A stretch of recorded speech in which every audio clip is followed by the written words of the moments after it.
나사로라고 하는 사람이 병이 들었습니다. 나사로는 마리아와 마리아의 언니 마르다와 함께 베단이라는 마을 사람이었습니다. 마리아는 주님께 향유를 붓고 자기의 머리카락으로 주님의 발을 씻어주었던 바로 그 여인입니다. 마리아의 오빠 나사로가 병이 든 것입니다. 나사로의 여동생 마리아와 마르다는 예수님께 사람을 보내 주님께서 사랑하시는 이가 병이 들었습니다 라고 전했습니다. 예수님께서 이 말을 듣고 말씀하셨습니다. 이 병은 죽게 될 병이 아니라 하나님의 영광을 위한 것이다. 이 병으로 말미암아 하나님의 아들이 영광을 얻을 것이다. 예수님께서는 마르다와 마리아 그리고 오빠 나사로를 사랑하셨습니다.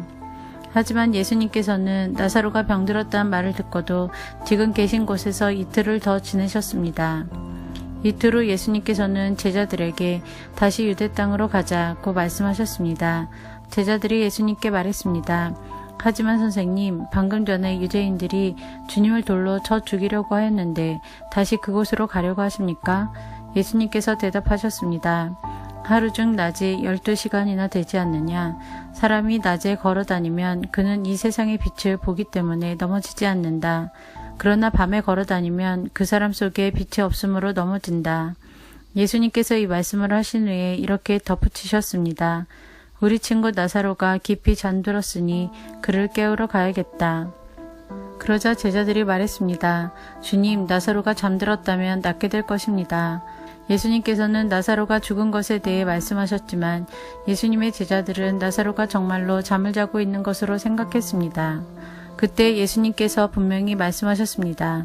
나사로가 죽었다. 하지만 너희를 위해서는 내가 거기에 있지 않았던 것이 기쁘다. 이것은 너희들이 믿을 수 있도록 하기 위함이다. 그러나 이제 나사로에게 가자. 그때 디두모라는 별명을 가진 도마가 다른 제자들에게 우리도 주님과 함께 죽으러 가자고 말했습니다. 예수님께서 나사로의 집에 도착했습니다. 그때 나사로는 이미 죽어 무덤 속에 있은 지 4일이나 되었습니다. 베다니는 예루살렘에서 약 3km 조금 못 되는 곳에 있었습니다. 많은 유대인이 오빠를 잃은 마르다와 마리아를 위로하러 두 자매에게 왔습니다. 마르다는 예수님께서 오신다는 소식을 듣고 예수님을 마중 나갔고 마리아는 집에 남아 있었습니다. 마르다가 예수님께 말했습니다. 주님께서 여기 계셨더라면 제 오빠가 죽지 않았을 것입니다. 그러나 지금이라도 주님께서 하나님께 구하시는 것은 무엇이든지 하나님께서 주시리라는 것을 알고 있습니다. 예수님께서 말씀하셨습니다. 내 오빠가 다시 살아날 것이다. 마르다가 대답했습니다. 마지막 날에 있을 부활 때 제 오빠가 다시 살아난다는 것을 제가 압니다. 예수님께서 마르다에게 말씀하셨습니다. 나는 부활이요 생명이다. 나를 믿는 사람은 설령 죽는다 해도 살 것이며 살아서 나를 믿는 사람은 그 누가 되었든지 결코 죽지 않을 것이다. 내가 이것을 믿느냐? 마르다가 대답했습니다. 네 주님, 저는 주님께서 그리스도이시며 세상에 오시기로 한 하나님의 아들이심을 믿습니다. 마르다는 이 말을 하고는 집으로 돌아갔습니다. 마르다가 마리아를 따로 불러내 말했습니다. 선생님이 여기 오셔서 너를 찾으셔. 마리아는 이 말을 듣자마자 바로 일어나 예수님께로 갔습니다. 예수님께서는 마을로 들어오지 않으시고 그때까지 줄곧 마르다를 만났던 곳에 계셨습니다. 마리아와 함께 집에 있으면서 마리아를 위로하던 유대인들은 마리아가 일어나 황급히 나가는 것을 보았습니다. 그들은 마리아의 뒤를 따라 나오면서 마리아가 통곡하러 무덤에 가는 것이라고 생각했습니다. 마리아는 예수님께서 계신 곳으로 갔습니다. 마리아는 예수님을 보자 그의 발 아래 엎드려 이렇게 말했습니다. 주님께서 여기 계셨더라면 저희 오빠 죽지 않았을 것입니다. 예수님께서 마리아와 마리아의 뒤를 따라온 유대인들이 우는 것을 보셨습니다. 예수님의 마음은 격한 감정이 들면서 몹시 아프셨습니다. 예수님께서 말씀하셨습니다. 나사로를 어디에 두었느냐? 그들이 대답했습니다. 와서 보십시오, 주님. 그러자 예수님께서 눈물을 흘리셨습니다. 그것을 보고 유대인들이 말했습니다. 예수님께서 나사로를 얼마나 사랑하였는가 보아라. 그러나 그들 중에는 암 못 보는 사람의 눈도 뜨게 한 사람이 나사로가 죽지 않게 할 수는 없었나? 라고 말하는 사람도 있었습니다. 예수님께서는 몹시 아픈 마음으로 무덤에 가셨습니다. 그 무덤은 입구를 커다란 돌로 막은 굴이었습니다. 예수님께서 돌을 옮겨 놓으라고 말씀하셨습니다. 죽은 나사로의 여동생 마르다가 예수님께 말씀드렸습니다. 주님, 오빠가 죽어 무덤에 있은 지 이미 4일이나 되어 냄새가 심하게 납니다. 예수님께서 마르다에게 말씀하셨습니다. 내가 믿으면 하나님의 영광을 볼 것이라고 내가 너에게 말하지 않았느냐.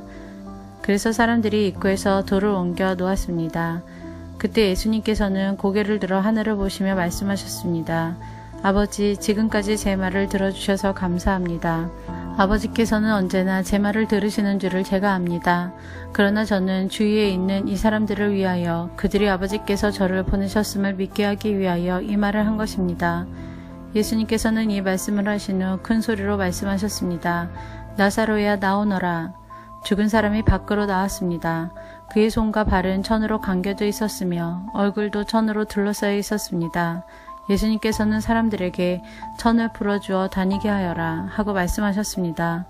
마리아에게 조문하러 왔던 유대인들은 예수님께서 하신 일을 보고는 그분을 믿었습니다. 그러나 그들 중 어떤 유대인들은 바리새인들에게 가서 예수님께서 하신 일을 일러 바쳤습니다. 그러자 대제사장들과 바리새인들은 사내들인을 열어 의견을 물었습니다. 어떻게 하면 좋겠습니까? 이 사람은 많은 표적을 행하고 있습니다. 만약 우리가 이 사람이 하는 대로 계속 내버려 둔다면 모든 사람이 그를 믿을 것입니다. 그러면 로마 사람들이 와서 우리 땅과 민족을 모두 빼앗아 버릴 것입니다. 그들 중에 가야바라는 한 사람이 있었습니다. 가야바는 그 해의 대제사장이었습니다. 가야바가 이렇게 말했습니다. 여러분들은 아무것도 모르시는군요. 민족 전체가 멸망당하는 것보다는 한 사람이 백성을 위하여 죽는 것이 더 낫다는 사실을 깨닫지 못하십니까? 이 말은 가야바가 스스로 한 말이 아니었습니다. 그는 그 해의 대제사장이었으므로 예수님께서 유대 민족을 위해 죽게 될 것을 예언한 것이었습니다. 가야바는 예수님께서 유대 민족만이 아니라 사방에 흩어져 있는 하나님의 자녀들을 하나로 만들기 위해 죽으실 것을 예언한 것입니다.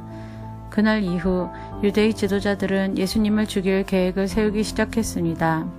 예수님께서는 더 이상 유대인들이 있는 곳에 공공연히 다니지 않으셨습니다. 예수님께서는 그곳을 떠나 광야 근처에 있는 에브라임이라는 마을로 가서 제자들과 함께 거기서 지내셨습니다. 유대인의 명절인 유월절이 가까이 다가왔습니다. 유월절이 되기도 전에 많은 사람들이 자신을 깨끗하게 하기 위해 시골에서 예루살렘으로 올라왔습니다. 사람들은 부지런히 예수님을 찾았습니다. 그들은 성전뜰에 서서 서로 물었습니다. 당신들 생각은 어떻소? 그분이 명절에 안 오시지는 않겠지요?